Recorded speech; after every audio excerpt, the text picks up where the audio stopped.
From Srimad Bhagavatam, 3rd Canto, Chapter 4, Text 21. Om Namo Bhagavate Vasudevaya. Bhagavate Vasudevaya. Om Namo Bhagavate Vasudevaya. Namo Bhagavate Vasudevaya. Om Namo Bhagavate Vasudevaya.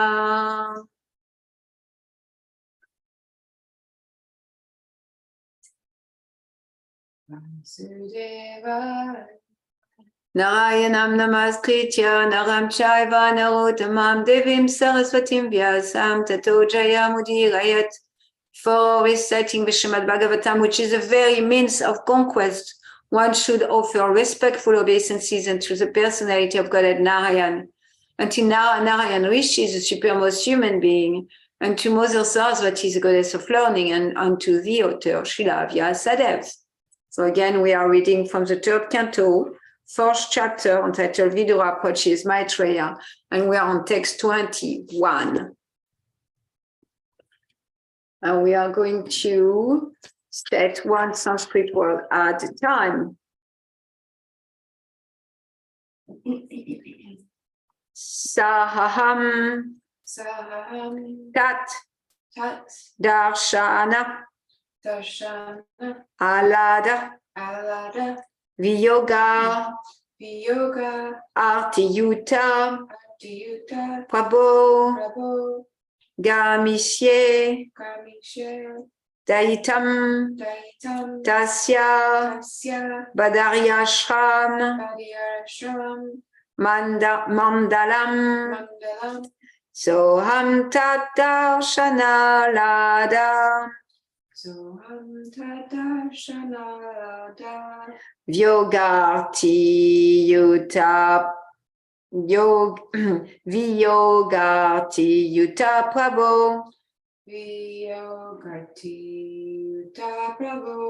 Gamishe Dayitam Tasya, Badariyashramandalam, Soham Tadarshanalada, Viyogarti Yuta Prabho, Gamishe Dayitam Tasya, Badariyashramandalam, Soham Tadarshanalada, Viyogarti Yuta Prabho, Gamishe Dayitam Tasya, Badariyashramandalam,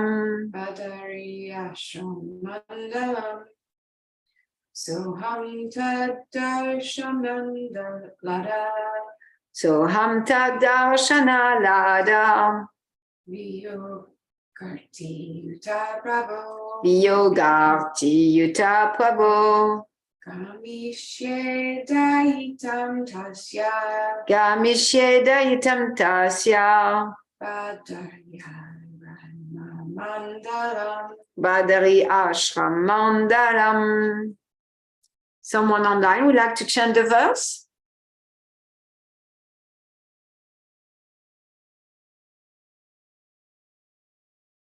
So word for word with English translation now.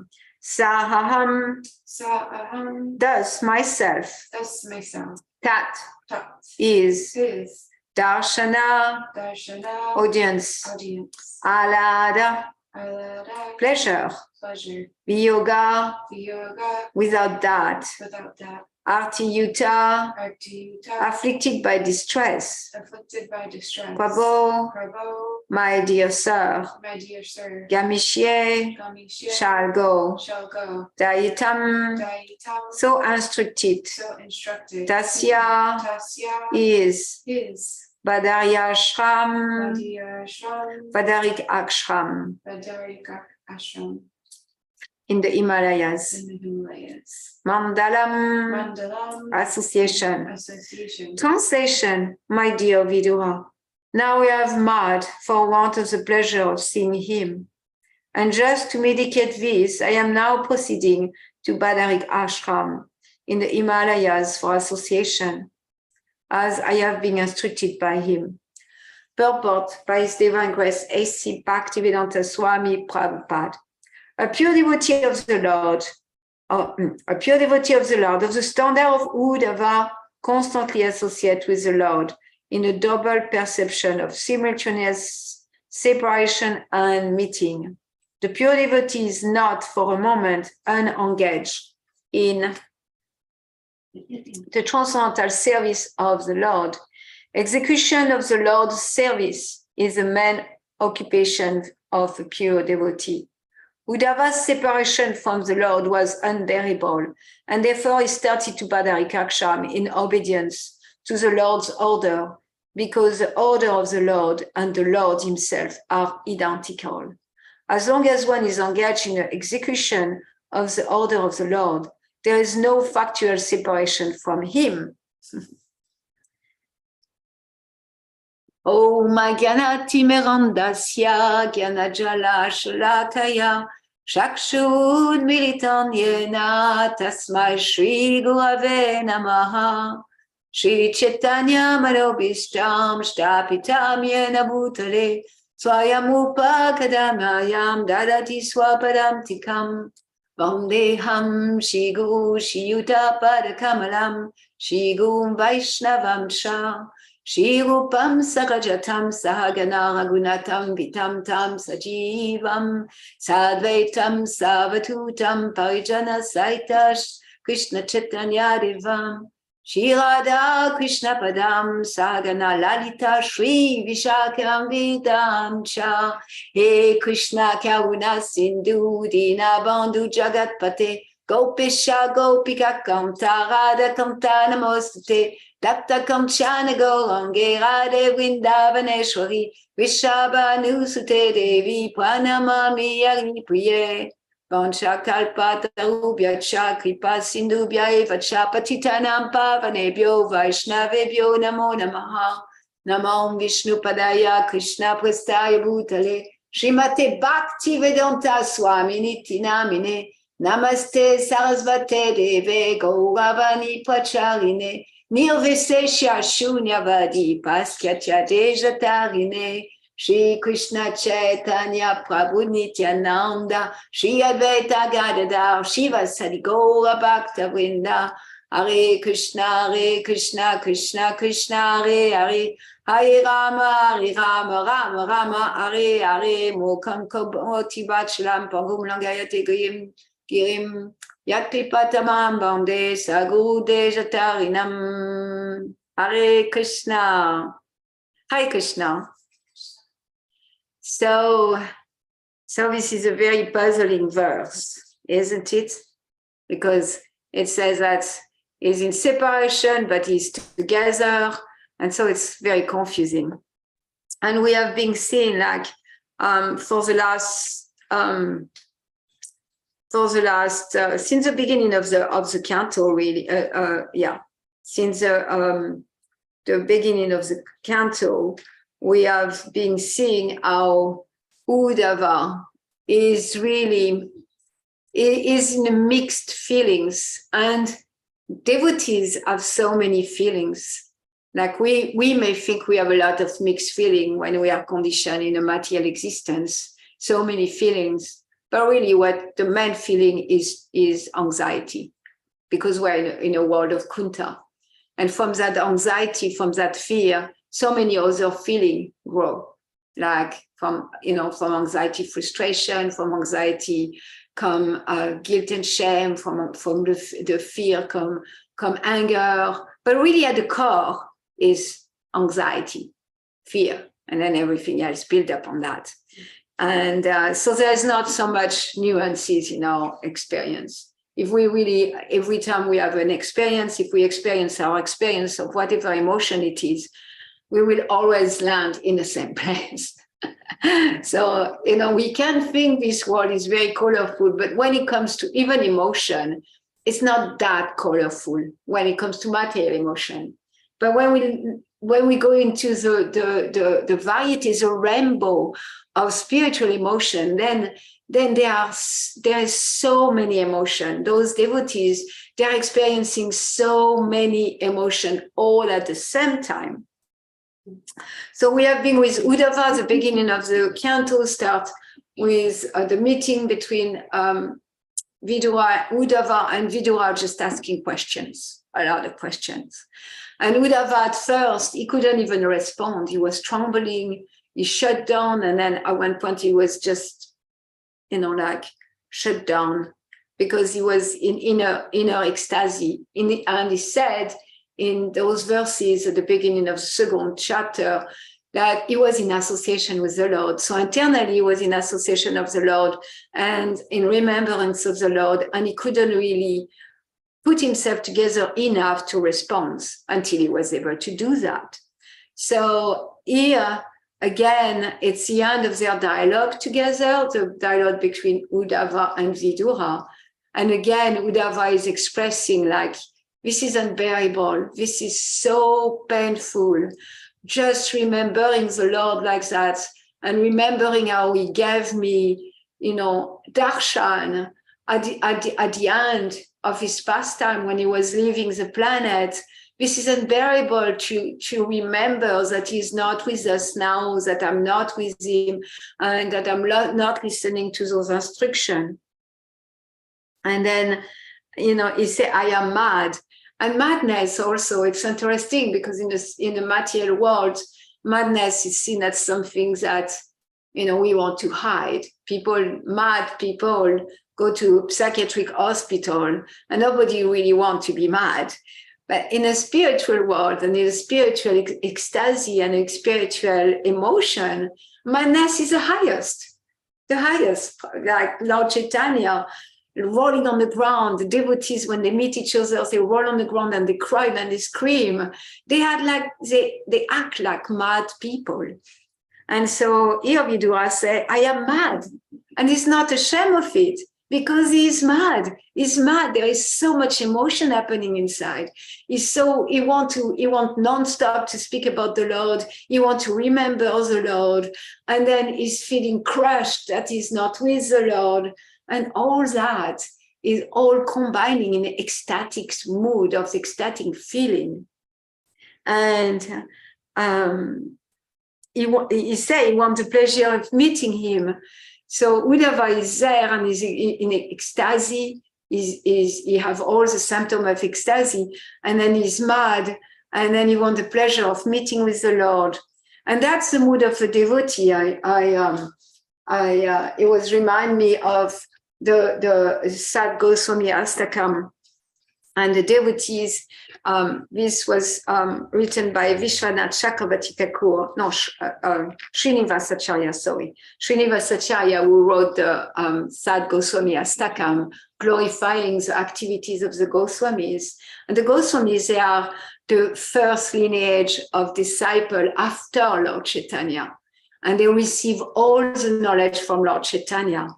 And the last verse says, Era de vraja de vikechalalite enanda suno kuta Shri Govardhana Kalpapada Patale Kalindivane Kuta Go Santa Viti Salvato Vajapure Kederma Avivala Vande Pasanatana Raguyugo Shri Jiva Gopalako. So the Goswamis, they all come from very aristocratic family, very rich family. Materially, they had it all. They had wealth, they had a beautiful family. They were born in very aristocratic families, very well-educated, Brahmanical family. They had a beautiful wife, often, not all of them, some didn't have wife, but they had it all. When it comes to material opulence, they had it all. And they left all that to just be with Krishna, to just serve Krishna, to be with Lord Chaitanya. And even when they were with Lord Chaitanya sending them away again and again. Like right now we are studying the 20th and 22nd, like all those chapters in the Madhya Lila speak about the meeting of Lord Chaitanya with Sanatana Goswami. And for 2 months, Lord Chaitanya was instructing Sanatana Goswami. And after he said, go to Vrindavan. Sanatana Goswami went to Vrindavan. He could have said, no, I want to stay with you. And all the devotees of the Lord Chaitanya, they could have stayed with Lord Chaitanya all the time. But they were serving the Lord.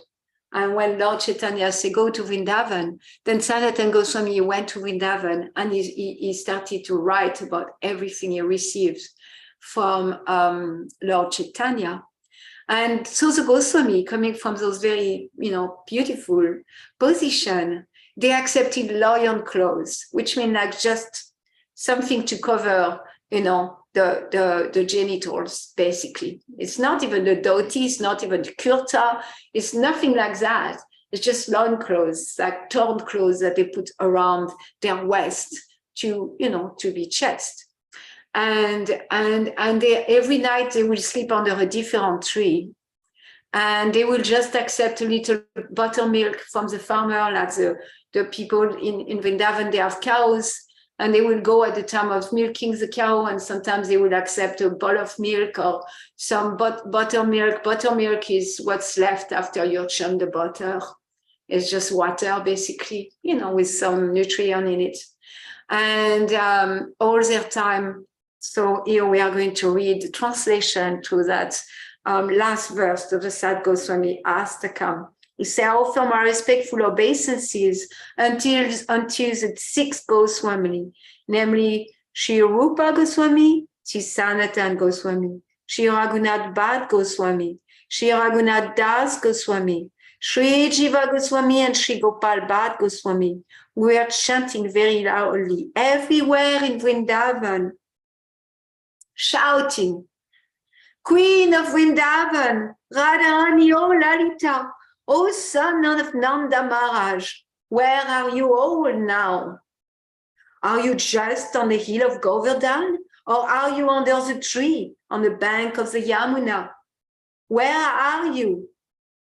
These were their mood in executing Krishna consciousness.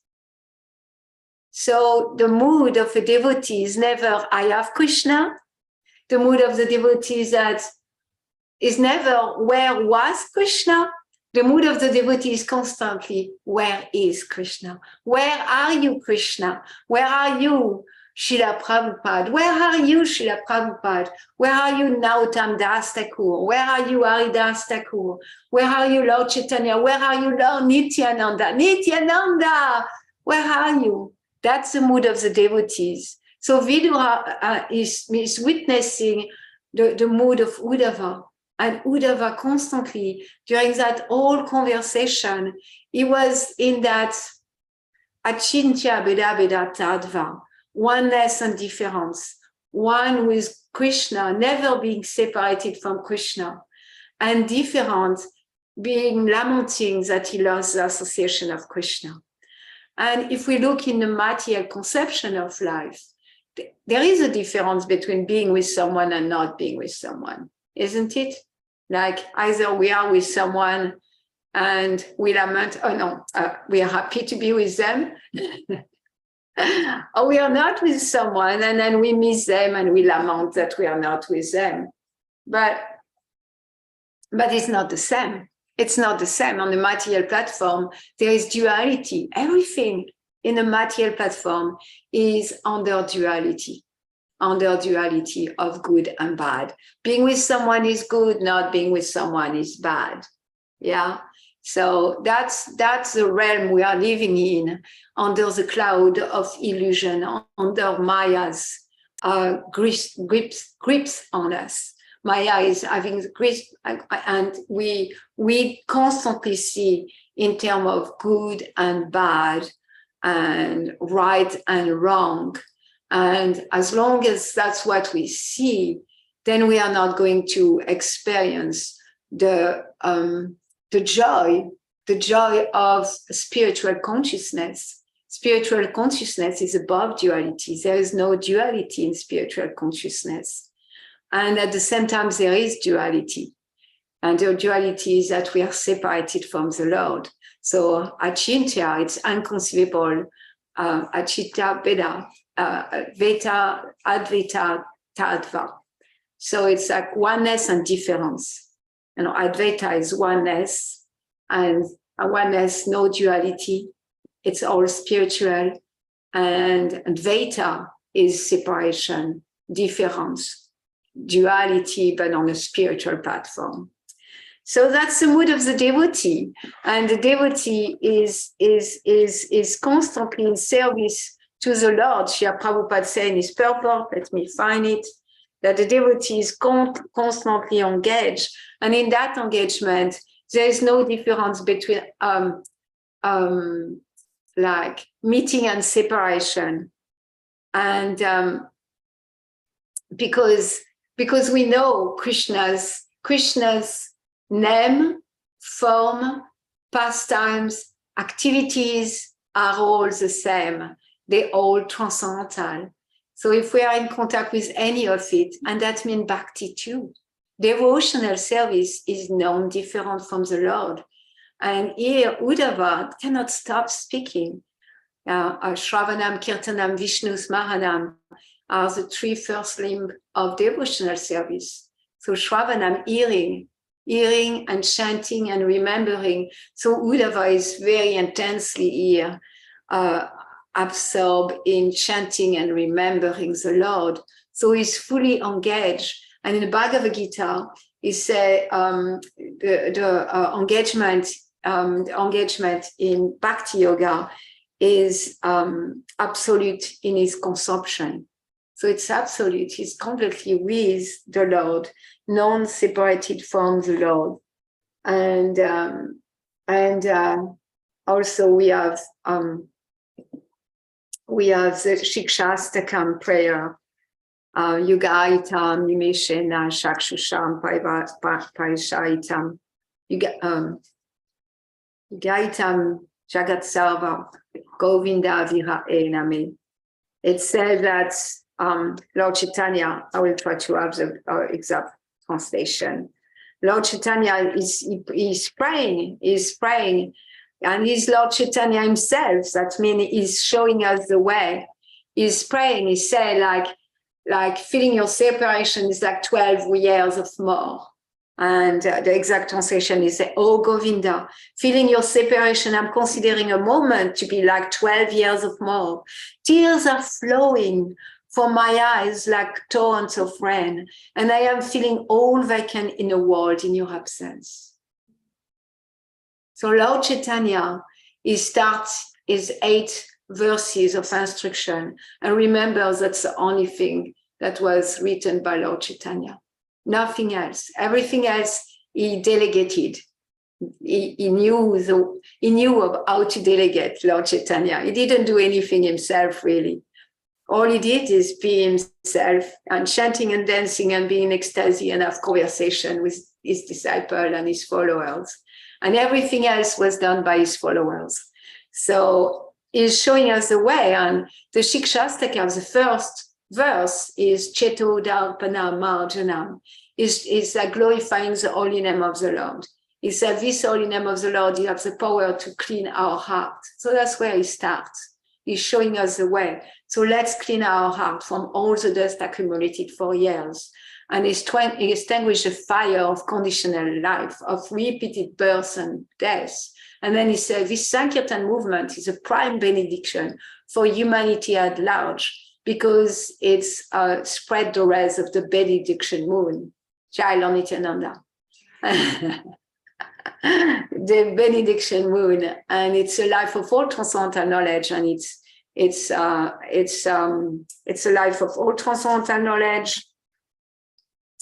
It's a life of all transcendental knowledge, and what he says after that, and it increasing the ocean of transcendental bliss, and it enables us to fully taste the nectar for which we are always anxious. That nectar for which we are always anxious, we are going to find it in chanting the holy name. Why? Because of the name and the Lord. The Lord is fully present in his holy name. When we chant Krishna's name, Srila Prabhupada tells us, it's like we have Krishna dancing on our tongue. Krishna dancing on our tongue. So Krishna is non-different from his name. So when we chant the holy name of the Lord, we are directly in contact with Krishna. And when you chant the holy name of the Lord, we are directly in a mood of like, where are you, Krishna? At the same time, this is like the contradiction in Krishna consciousness is that at the same time we are like with Krishna because Krishna is non-different than his name. And at the same time we are praying, where are you, Krishna? Please engage me in your service. Please accept me. Hare Krishna, Krishna, Krishna, Hare Hare. Hare Ram, Ram, Hare Hare. And then Lord Chaitanya goes on. He says, and you know, when you chant that name, you're the Lord of many names. It doesn't matter which name you chant. This result is going to be here. And there is no rule and regulation. And however, even so, there is no rule and regulation. If you really want to chant the holy name of the Lord and experience the madness, Trinadapi Sunichena Tahorapi Saisuna, Amanina Banadina Kirtania Sada Are. One should chant. There is no rule and regulation, he said. Nadanam, Najanam, Nasundarim. Like that, there is no rule and regulation. And he said, but if you want to chant the name, in order to chant the name constantly, one needs to be more humble than a blade of grass. One should be more tolerant than a tree. One should be devoid of all sense of false prestige. And one should be ready to offer all respect to others. In such a state of mind, one can chant the holy name of the Lord constantly. And they said, and after that, Lord Chaitanya goes, Nadanam, Najanam, Nasundarim. He said, like, I don't even desire anything. So that's the first result of Bhakti Yoga, of Krishna consciousness, chanting the holy name, is that the material desire just disappear. Recently, I was speaking with someone, and we were speaking about that material desire and how they disappear. And the person really had a hard time feeling, how can that be? I said, well, let's say there was a time maybe in your life when you were like liking smoking cigarette. Yeah? Now it's like, no way. I don't want even to be close to a cigarette. I don't want to smell a cigarette. I don't want to be around someone who smells like cigarette. No way, like that. And maybe some of us here, we used to love eating meat. Yeah? The taste of meat, chicken wings or something. I don't know, like that. And now it's just like me saying chicken wings. It just, it brought like distaste, like no desire for that.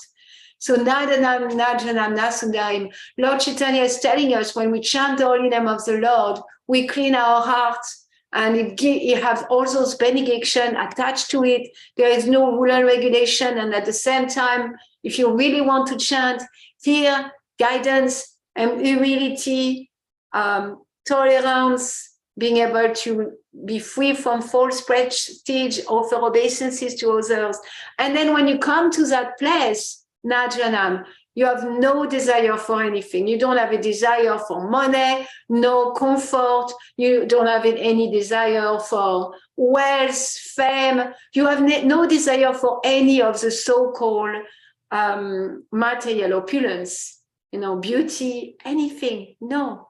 All I want is your devotional service, life after life.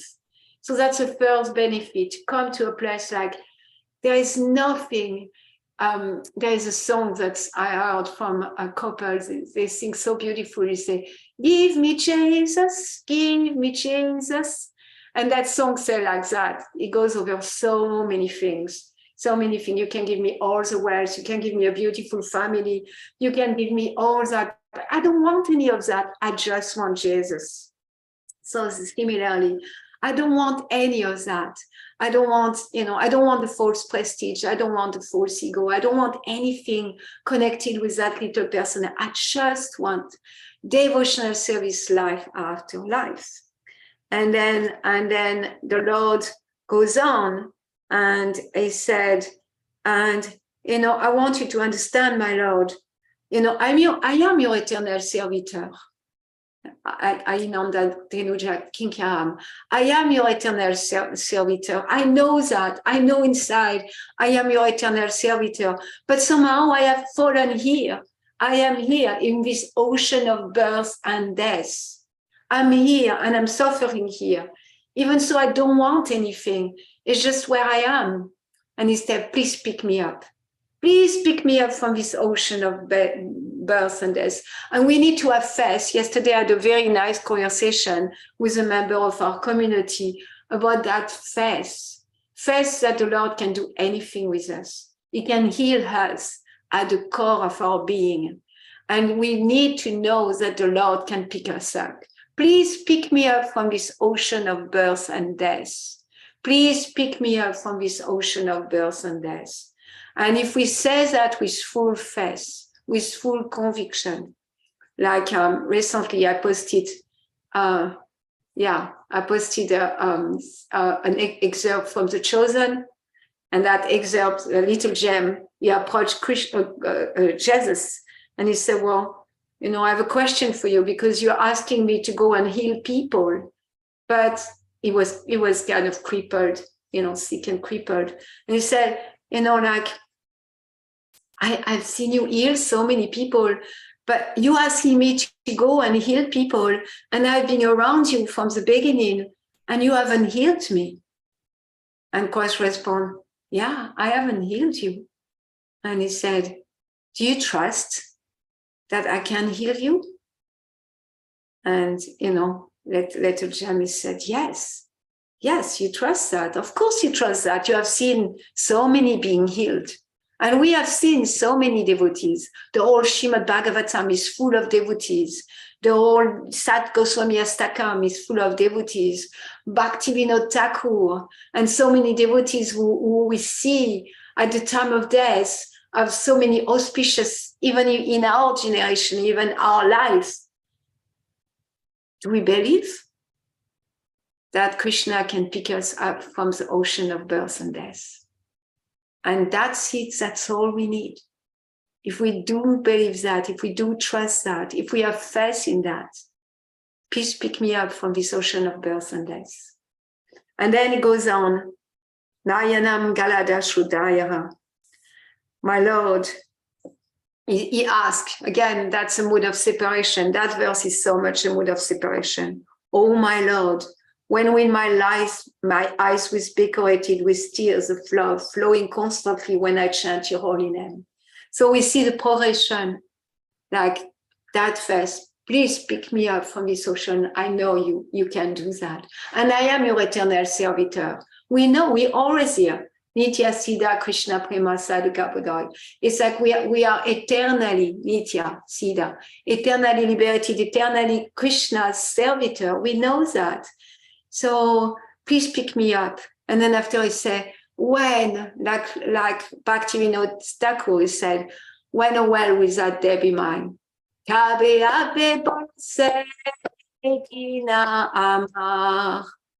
when or when will that day be mine? So similarly, Lord Chaitanya, he said, "Oh my Lord, when will my eyes be decorated with tears of love, flowing constantly when I chant your holy name? When will my voice choke up, and when will the hairs on my body stand on end at the recitation of your name?" So he said, when will I be mad? Here we say, I hope I'm not going to get mad. I don't want to get mad. I don't want to get mad. I don't want to be mad. But here, Lord Chaitanya, after going through all those different steps, in his Shiksha Stakam, he said, I want to be mad. I want to cry incessantly. I want the air, like stand on end. I want to choke up. I want to roll on the ground. I want to be mad after you, Krishna. That's what Lord Chaitanya said.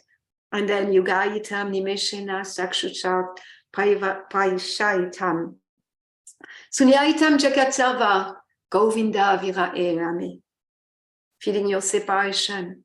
Then he said, like, feeling your separation, like one moment is like 12 years or more. And finally he's in that place where tears are flowing from my eyes constantly. Like torrent of rain. And I'm feeling all vacant in your absence in the world. So that's Uddhava. He's crying, he's in ecstasy, he is with Krishna, he has the madness, he has the humility, he has knowledge that Krishna can pick him up, and he says, oh, my heart is so vacant without you. And then the last verse of the Shikshastakam says, Ashislashyava padam ratam pinastumam. Adarshana marma atam karotuva. Yatatatava vidadato lampato matprana natastu saevana paraha. I know no one but Krishna as my Lord, and he shall remain so even if he indulges me roughly by his embrace, or makes me broken-hearted by not being present before me.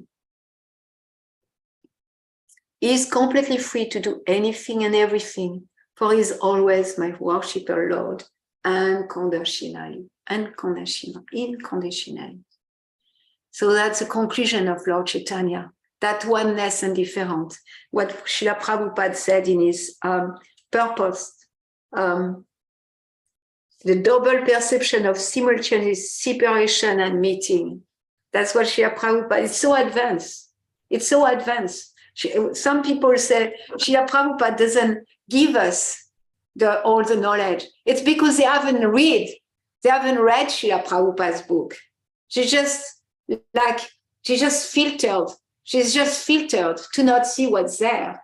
This is the third canto, and Srila Prabhupada said, the double perception of simultaneous separation and meeting, Vipralamba Seva, that's elevated consciousness of that sense of meeting the Lord and separation from the Lord simultaneously. So how does that apply to us? We can ask ourselves, I'm not Lord Chaitanya, I'm not the Goswamis, I'm not, I'm in material conception of life, in duality. And that's true. That's true.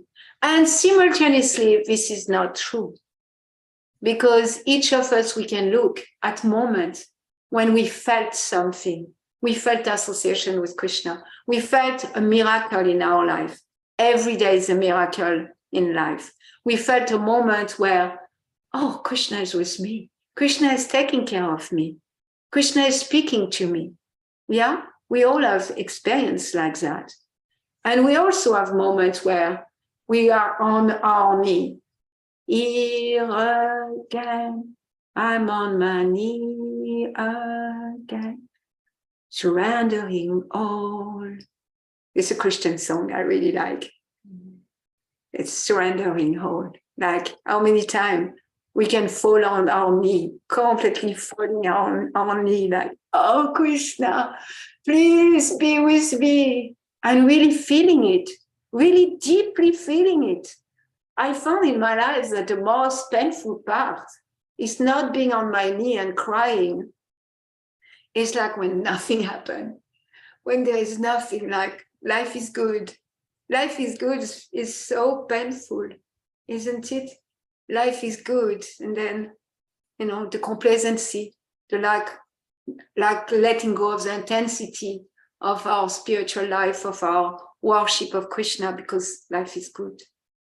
So that's how we can apply that. And I'm going to go to Krishna book because Uddhava is a very special associate of the Lord. And now we are leaving Uddhava. We are going to enter like Vidura meeting Maitreya. So Uddhava is so very special. Then he was with the Lord when the Lord left the planet. And earlier in the past time, he's a cousin of Krishna. He looks like Krishna. And yesterday I was meditating on Rohini, because Rohini and Uddhava are the two only inhabitants of Dwarka, who also have an experience of Vrindavan. And I was really meditating how special is that, and how special your name is, Rohini, and how it fits so well to you. Because Rohini, she has the experience of Dwarka, which is abundance, beauty,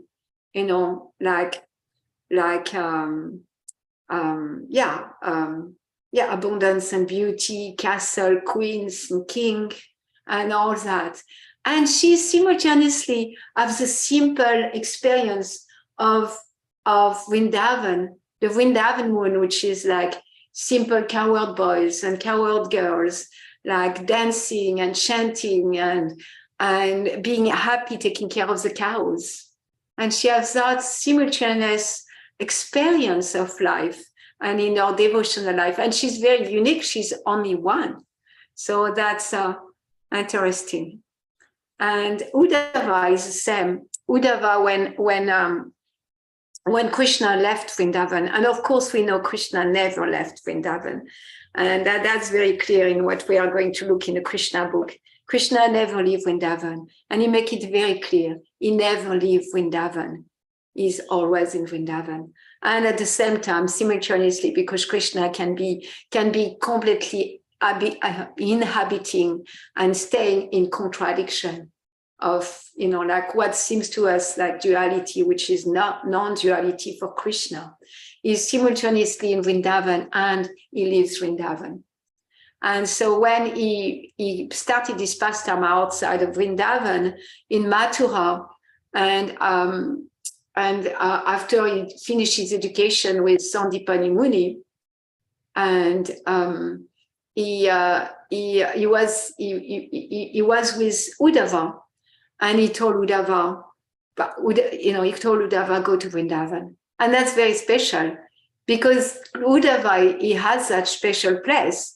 So Uddhava was sent to Vrindavan by Krishna to deliver a message to the gopis. Don't you want to know what that message is?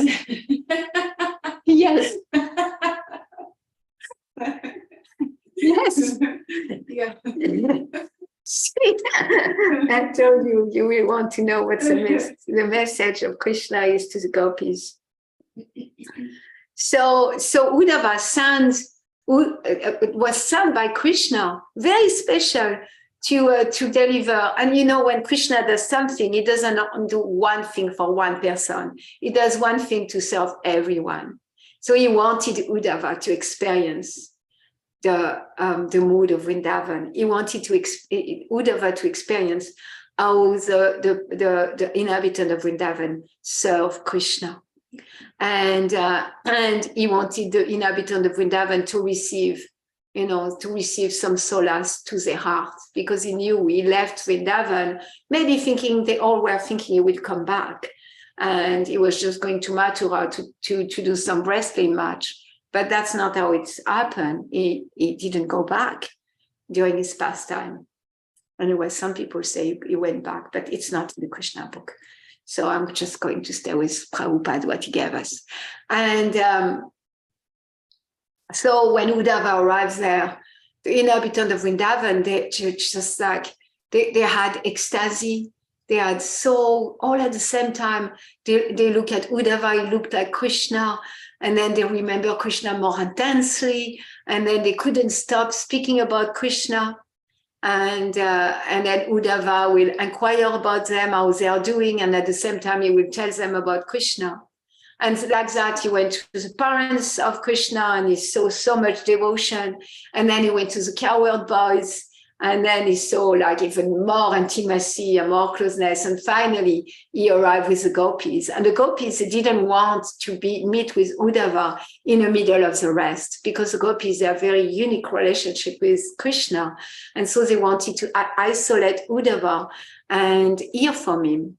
And then Uddhava, he delivered the message to the gopis. So let's, it's like many, many pages of purport. Srila Prabhupada gives so much purport to the message of the gopis, but I'm just going to read the message still. It's like short. It's a very short message in reality, even so it takes many, many pages. If I can find it. Okay, so I will read some of the purport just to situate us. The written message which Uddhava brought from Krishna was not delivered to the gopi by Uddhava, but he personally read it before them. The message was very gravely written, so that not only the gopis, but all empiric philosophers might understand how pure love of God is intrinsically integrated with all the different energies of the Lord, of the Supreme Lord. With Vedic information, it is understood that the Supreme Lord has multi-energies, Parasya Shakti Vividaiva Shoyate. Also, the gopis were such intimate personal friends of Krishna that while he was written the message for them, he was much moved and could not write distinctly. So the Lord himself is trembling when you think of the devotion of the gopis. He's trembling. It says that only one thing can control Krishna is bhakti, devotion. Krishna is controlled by his devotees, and the gopis are the highest of his devotees. Uddhava, as a student of Brihaspati, had very sharp intelligence, so instead of handing over the written message, he thought it wise to read it personally and explain it to them. Uddhava continued. So I'm just going to read the words of Krishna. There are the words of the personality of Godhead. My dear gopis, my dear friends, please know that separation between ourselves is impossible at any time, at any place, and under any circumstances, because I am all pervading. So we cannot be separated from Krishna. What Krishna is sending to the gopis is also a message to us. We are never separated from Krishna. He's all around us. He's touching us. He's even our body. We are part and parcel. There is no separation. And then the second part is 305. So there is pages and pages. When, I should have put better marker.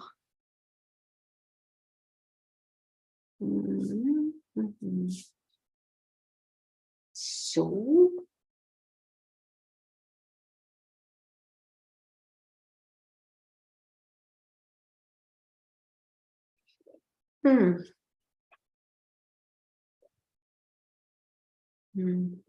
So Uddhava, I will just read a little bit of what Uddhava said. When the living entity forget Krishna, they are not in their normal condition.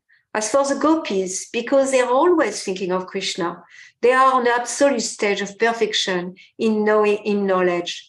The so-called empiric philosophers sometimes think that the path of bhakti is meant for the less intelligent, but unless the so-called man of knowledge come to the platform of bhakti, his knowledge is certainly impure and imperfect.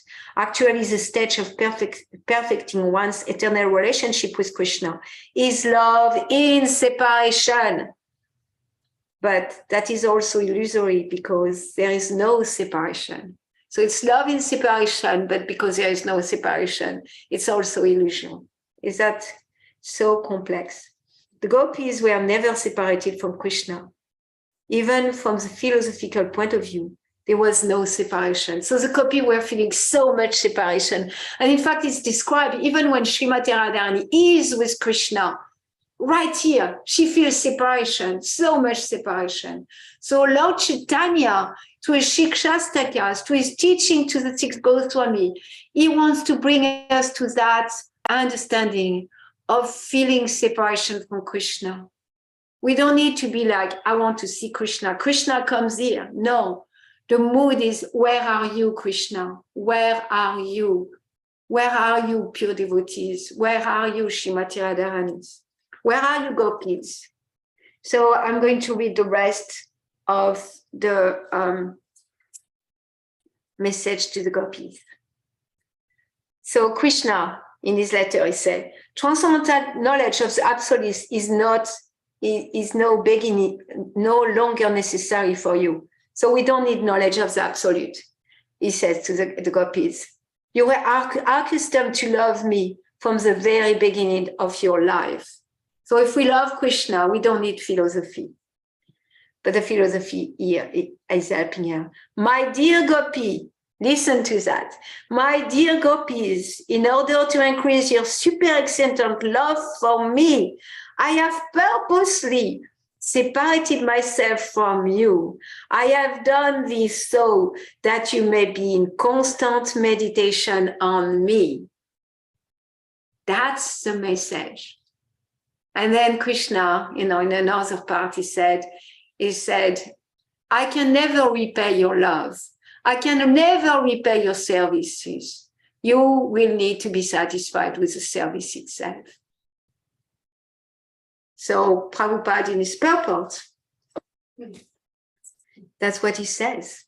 He says, the pure devotee is not for a moment unengaged in transcendental service of the Lord. Execution of the Lord's service is the main occupation of the pure devotee.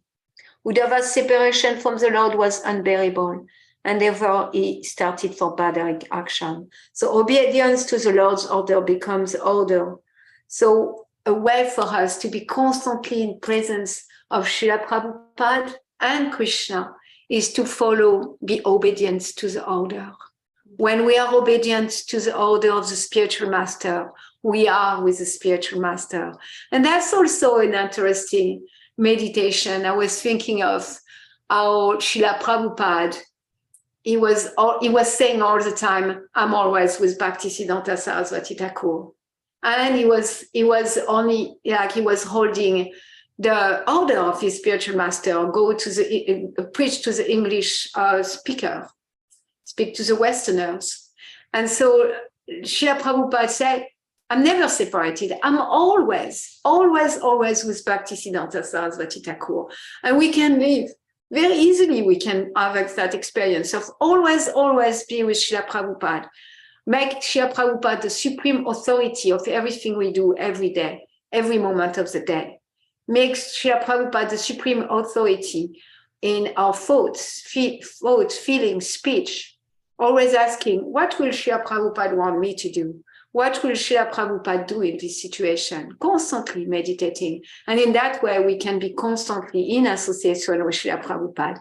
And Srila Prabhupada, there is a few recording of Srila Prabhupada on his disappearance day. Srila Prabhupada cried. He feels so much the pang of separation, so much madness that he's not with Bhaktisiddhanta Saraswati Thakur. So that's a oneness and difference. And it's available for us too, to constantly be like, where are you, Srila Prabhupada? I want to be with you, Srila Prabhupada. Like that song from George Harrison. I want to sing today, I guess. I am missing you. Oh, Krishna, where are you? I am missing you. Oh, Srila Prabhupada, where are you? So oneness and difference. We can be always with Srila Prabhupada by being obedient to his instruction. And we can be also in a place of, where are you, Srila Prabhupada? Hare Krishna, I'm going to stop here. Soham tad darshana lada Vyogarti yuta prabhu Gamishe dayitam tasya Badaryashram mandalam. My dear Vidua, now I am mad for want of the pleasure of seeing him. And just to mitigate this, I am now proceeding to Badarik Ashram in the Himalayas for association, as I have been instructed by him. Hare Krishna. Thank you for listening. Thank you for being here. Any comment, question, reflection, experience would like to share?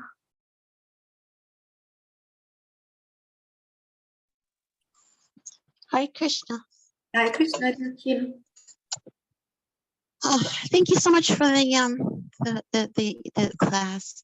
The one thing there was a few things that came to mind, but one thing was when I first came to Krishna consciousness and was starting to chant, as coming out of like a Christian background, and I thought, this is weird because I didn't know what I was. I knew what I kind of knew what the mantra meant, but I didn't really know what to think. And I felt like, coming from a Christian background, you prayed and you had, thoughts and words and, I don't know, requests, desire, something. You'd always be, putting towards Krishna.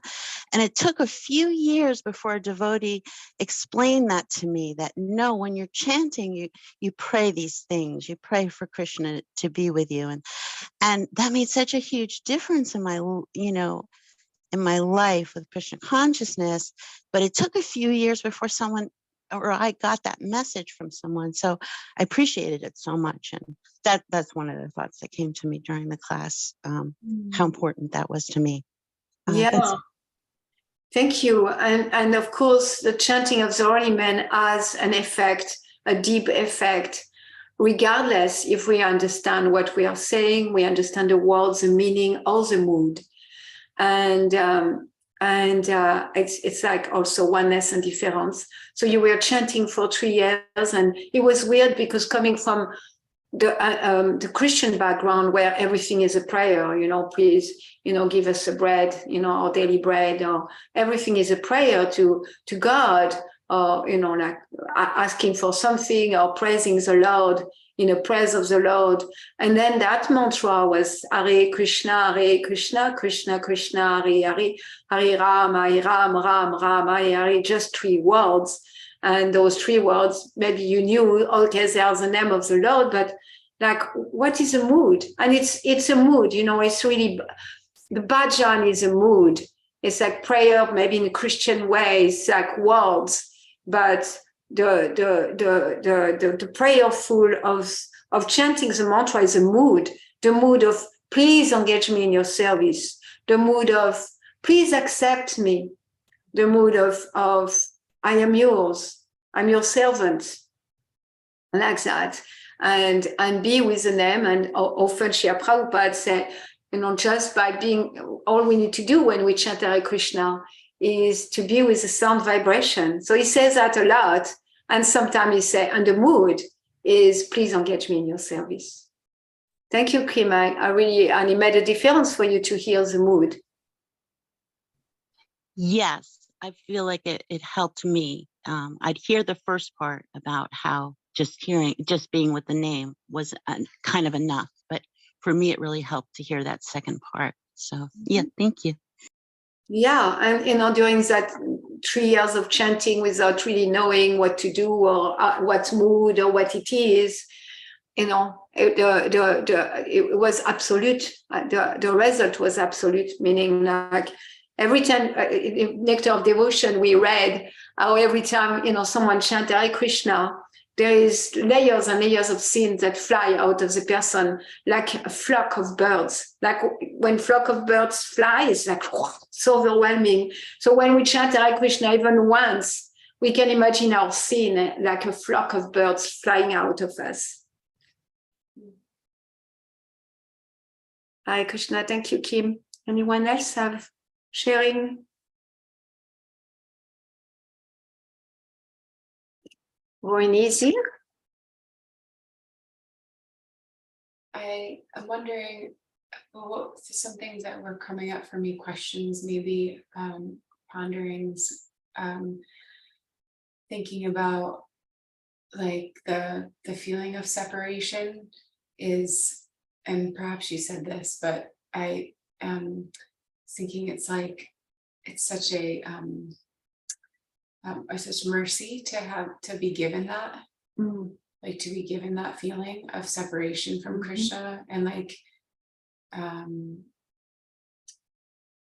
that even while you're with Krishna, that you it's like such what a gift, like the biggest gift that you could ever receive is to feel his presence and also feel the separation at the same time. I mean, it's just like such opposite experiences, but it's obviously that one could only experience that if Krishna Get the mercy. Yes. Like really being blessed with grace. Yes. By Krishna, to be experiencing the presence of Krishna and separation at the same time and be absorbed there, to have that level of absorption. Because we are separating ourselves from Krishna, nobody else, and we are never separated. But being with Krishna means to be in separation from Krishna at the same time. Because what's happened usually, let's say in those experiences I was speaking about, like where we feel Krishna, then our tendency is to separate ourselves from Krishna, not like Krishna separates by being pride, like coming prideful. Yeah. Oh, I'm with Krishna, I'm advanced, I'm a special devotee, or whatever, something like that. And as soon as we think like that, bam, we go down instantaneously. But we don't go down in a place of like, oh, I don't feel you, Krishna, anymore. It takes some time, and then when we get beaten by the material energy, then we go in separation. Oh, Krishna, please be with me. It feels so good when you're with me. But the devotee doesn't have that, because he doesn't separate himself to pride. It's just like, oh, Krishna, you're with me. Oh, Krishna, I want you so much at the same time. And that's really great mercy. And that's not very easily given. Bhakti is very rare, like we read in the Nectar of Devotion. Bhakti is very rare. And Krishna doesn't give bhakti very easily. Why? Why doesn't he not give bhakti easily?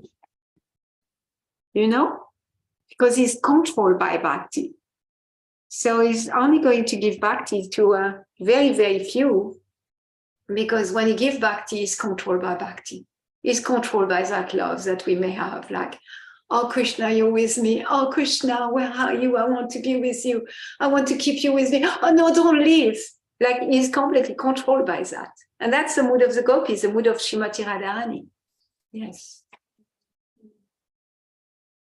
Thank you for sharing that about, it's Krishna is mercy. We are not going to walk ourselves through that. Like philosophical, like Krishna says to the gopi. You don't need philosophy. You love me. Just love me. Yeah. I think about how much karma how covered over in like my karma, how I know that Krishna can give that mercy in an instant if you trust that. Yeah. And I just talking about this, I think, wow, I'm so I don't know how to put it. I don't know if it's controlled by my karma. Conditioned by my karma. But I'm just having like a experience of feeling how much I'm like, there's so much karma. I have so much karma of that's just like, I have so much, I'm so far away from that with from feeling that simultaneous separation and one like togetherness with Krishna. And I just also was thinking about how maybe perhaps it's like that feeling of separation perhaps is like a longing, like a like this longing to be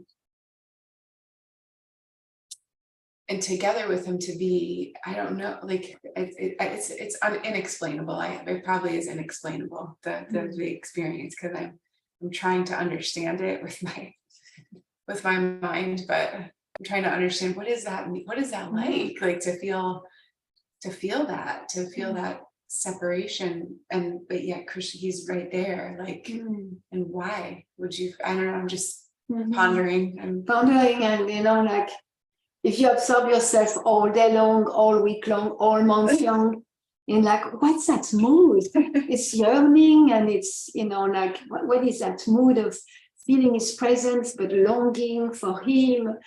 Then you have Chitta goal of life, regardless your karma. Karma is not stopping us. Karma is it can be burned in one moment. All karma, like the only process that burn karma is completely to the ground, to the seed, is bhakti yoga. So by practicing, like our karma, okay, it's there. And you can be meditating all day long. What's that longing? What's that longing that the gopis feel? Or what is it that Krishna's message is to the gopi? He lets them for them to suffer? What kind of God is that? What kind of friend is he? And, like to just bring those questions. Yes. Yes. That's the goal of life. And appreciate your sharing. And to try to understand while knowing that I'm not going to understand. And then, every time we chant Hare Krishna, all those flock of birds, and we can see that. We can visualize, like, Srila Prabhupada gave us so much imagery, like those flock of birds that are flying. Like I'm chanting Hare Krishna and I see all those flock of birds. And I'm not tangled by my karma. I don't need to. I can just be in moment, like, Krishna, like, please pick me up from this ocean of birth and death. Bhakti Oasis, I see your hands raised. Hare Krishna, thank you so much for class this morning. I really connected with class, something that I read yesterday. Danielle and I are reading a book by Stephen Covey called 7 Habits of Highly Effective Families. And there was this line distinctly that stood out to me, where he describes a beautiful family culture. And he says, when your happiness comes primarily from the happiness of others, you have moved from a me to a we. And I think he's referring, like, the thing that I connected with this idea of my happiness coming from the happiness of Krishna, right? That was just like, whoa, like that's it. And I'm really appreciating so much this bhakti culture that we're in, where it's like engage in that prayer of, please Prabhupada, help me increase your joy today. Please Krishna, help me increase your joy today. And really understanding that fact that the richness of that interdependence, I guess, between when Krishna is happy, then I'm just happy naturally. And so I just wanted to share that because it really connected very much, really kind of solidified to me this idea that, like I can make Krishna happy by rendering service unto him, then I'll just be happy. Like, I don't know, I thought that was very powerful. It's on page 20 of the book, but I just wanted to share that. Even on the material platform, I appreciate what you're sharing, George, because it's proven that people who do altruism, any service to others in any way, are happier, just on that level. And of course, we know they are serving Krishna's part and parcel. They are serving Krishna's energy, and Stephen Covey knows that. And Stephen Covey comes from a very spiritual background. He was a very a practicing Mormon all his life. And so service to others, altruism, is bringing someone more happiness. Like in a sense, the scale of happiness and distress is like the more self-absorbed we are, the more distressed we are going to be. The more we absorb ourselves in I and my pleasure, the more miserable we are going to be. And the more we go out of that, the more satisfaction we feel to service to others, service to our nation, service to whatever, our wives or children. And if we are, like giving that service, and ultimately we can serve everyone by serving Krishna and by focusing on Srila Prabhupada, pure devotee, or Krishna's happiness. And then you understood that, yeah, I'm part and parcel. If I give Krishna joy, I'm going to be joyful. And that really landed for you very deeply, like how beautiful Bhakti Yoga, the process of devotional service, of loving devotional service, aspiring for the joy of Srila Prabhupada, Guru and Krishna is so perfect and complete. Yeah, it was so interesting because he was speaking about American culture, because, I'm assuming he lived in America most of his life, that it's so kind of founded on individual freedom, immediate gratification, control and efficiency and all these things. And then, I was just appreciating what Prabhupada has given to us, where all of it is like, the idea of me when I was hearing that the idea of individual freedom, the way that it's perceived of like it practically being, a sold out slave to the senses, and, like the idea of control, and then not being the controller, the idea of, doing, voluntary austerity in order to have long-term, gratification versus immediate gratification. I was just appreciating last night so much everything that Prabhupada was saying, and kind of the interdependency of rendering service and then receiving happiness. So, yeah. Hare Krishna. Yeah. Once Prabhupada was asked about, what do you think about American culture? And he said, it would be a good idea. Anyway. Yeah, because it's like non-culture, it's like individualism. Like you say, individualism, try to gratify myself, try to be free and independent. When there's no independence, there is no control, there is no such freedom.